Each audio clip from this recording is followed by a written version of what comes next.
Respiration. Lorsque nous pratiquons zazen, notre esprit suit toujours notre respiration. Quand nous respirons, l'air vient dans le monde intérieur. Quand nous expirons, l'air va dans le monde extérieur.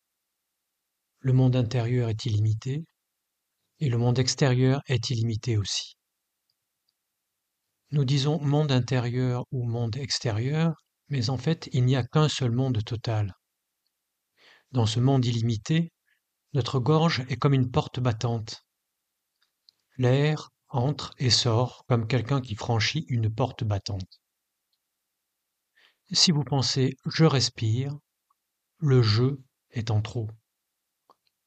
Il n'existe pas de vous pour dire « je ».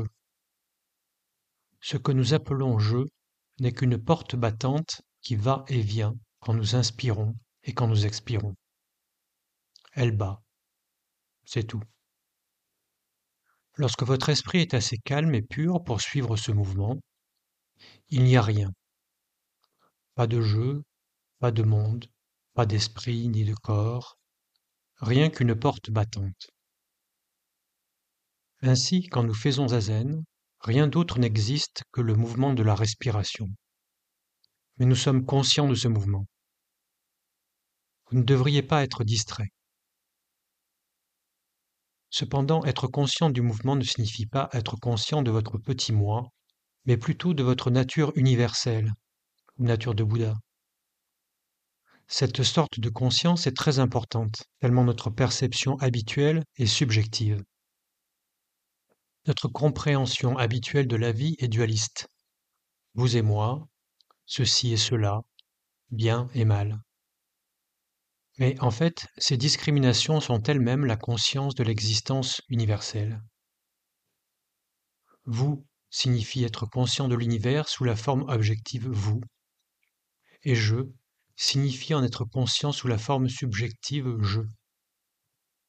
Vous et je ne sont que des portes battantes. Cette compréhension est nécessaire. Ceci ne devrait même pas être appelé compréhension. C'est en fait la véritable expérience de la vie à travers la pratique zen. Ainsi, quand vous faites zazen, l'idée de temps ou d'espace n'existe pas. Vous pouvez dire « nous avons commencé à être assis à 6h moins le quart dans cette pièce ».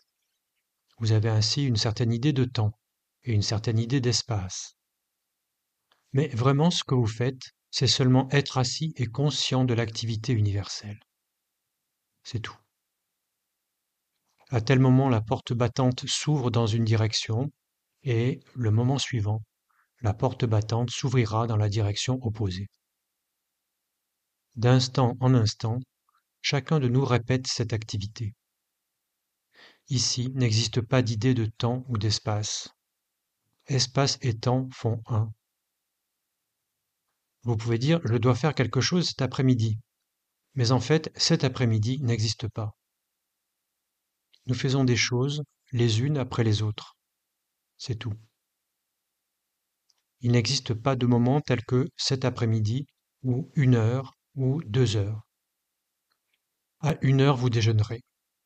L'acte même de déjeuner est 1 heure. Vous serez quelque part, mais cet endroit ne peut être dissocié de 1 heure. Pour qui apprécie vraiment notre vie, c'est la même chose.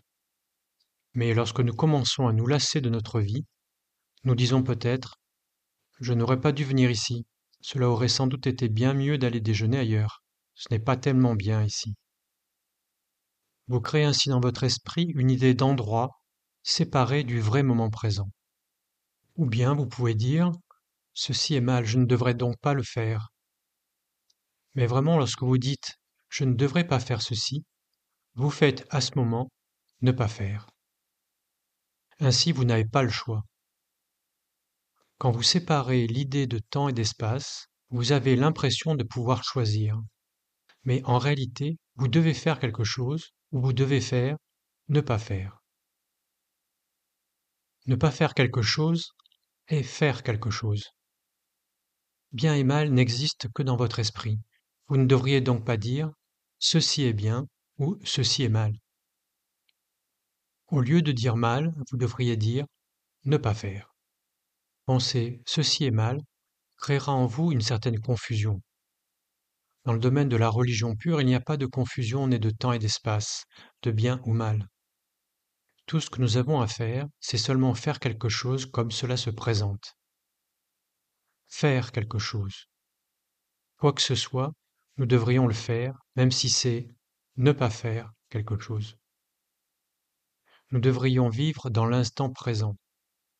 Quand nous nous asseyons en zazen, nous nous concentrons donc sur notre respiration et nous devenons une porte battante et nous faisons quelque chose que nous devrions faire, quelque chose que nous devons faire.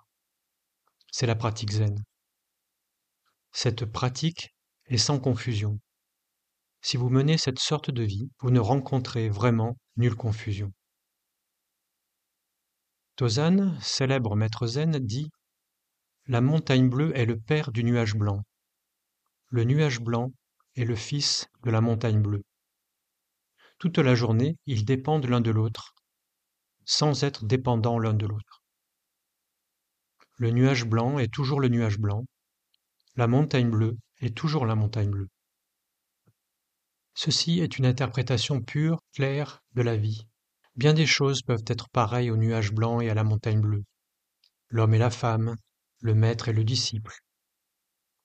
Ils dépendent l'un de l'autre. Mais le nuage blanc ne devrait pas être gêné par la montagne bleue. La montagne bleue ne devrait pas être gênée par le nuage blanc. Ils sont tout à fait indépendants et pourtant dépendants. C'est ainsi que nous vivons et que nous pratiquons zazen. Quand nous devenons vraiment nous-mêmes, nous devenons juste une porte battante et nous sommes purement indépendants et en même temps dépendants de tout. Sans air, nous ne pouvons respirer. Chacun de nous est au centre de myriades de mondes. Nous sommes toujours au centre du monde, d'instant en instant. Nous sommes donc complètement dépendants et indépendants. Si telle est votre expérience, votre existence, vous avez une indépendance absolue. Rien ne vous gênera. Quand vous pratiquez zazen, votre esprit devrait donc se concentrer sur votre respiration. Cette activité est l'activité fondamentale de l'être universel. Sans cette expérience, cette pratique, il est impossible d'atteindre la liberté absolue.